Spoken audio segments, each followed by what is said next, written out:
Today we're looking at just 3 verses, 3 haunting verses that constitute a full paragraph in Isaiah 3, 9 through 11. Verse 9 says, "The show of their countenance doth witness against them, and they declare their sin as Sodom. They hide it not.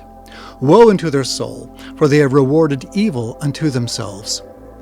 The Book of Mormon's translation of this is more complete.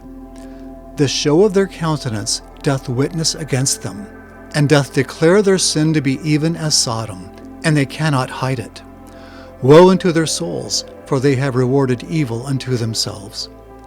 The word S-H-E-W is pronounced show, and it means to reveal something.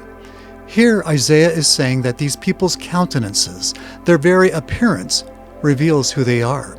Their mien, or the aspect of their countenance, literally reveals the darkness within them. Another translation puts it this way: "The very look on their faces gives them away. They display their sin like the people of Sodom and don't even try to hide it. They are doomed. They have brought destruction upon themselves." That's from the New Living Translation. These people have grown so bold in their wickedness that they display it openly. In fact, they flaunt their sins as brazenly as did the men of Sodom, who once assaulted the 3 angels visiting Lot. Not only are these people so accustomed to their sins that they see no evil in them, they've even institutionalized their wickedness, apparently making it acceptable by law, even to the point that a man could force his lusts upon another, and it is no crime.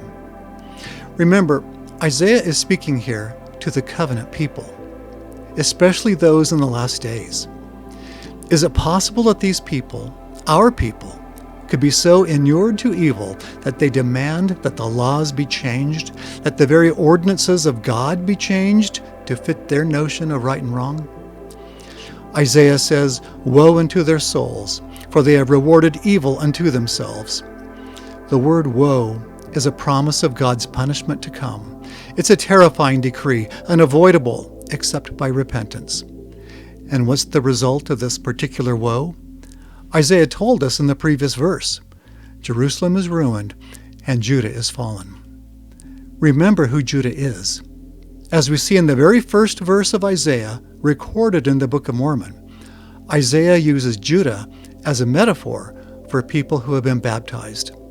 "Hearken and hear this, O house of Jacob, who are called by the name of Israel, and are come forth out of the waters of Judah, or out of the waters of baptism." Isaiah is saying that a time will come when many of those who are baptized will fall.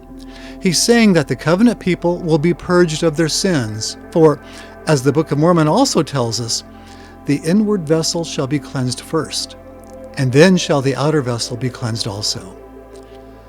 But though many in Judah will fall, not all will be lost. As we learn in the next chapter, the righteous of Israel will escape. The pure and righteous will be led to places of refuge, and from there they'll make their way to Zion and build up the New Jerusalem. Isaiah continues, "Say unto the righteous that it is well with them, for they shall eat the fruit of their doings." This nicely corresponds to a parallel prophecy in the next chapter. "In that day shall the branch of the Lord be beautiful and glorious, and the fruit of the earth shall be excellent and comely for them that are escaped of Israel." Some will escape, and many will not. But in the end, we will all eat the fruit of our doings. We will all receive our just deserts in the grace and justice of Christ. But as the world falls into chaos, only the righteous will find Christ's glorious peace in the last days, a peace that will take them into a new millennium. At the end of this short paragraph in chapter 3, Isaiah repeats his warning, "Woe unto the wicked, for they shall perish, for the reward of their hands shall be upon them." In other words, when the wicked do perish, it will be a just recompense for all their works. In these 3 verses, the nature of wickedness of the last days is revealed, even the wickedness of Sodom.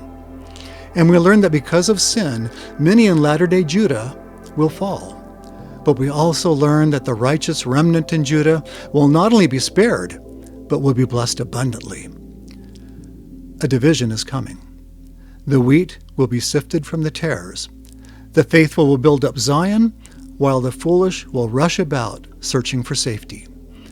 And of course, this is still early in the timeline. After the great shakings of the earth prophesied of in chapter 2, things are now falling apart. Many are gathering in small groups and family clans for survival, and the wicked are beginning to receive the just rewards for their works.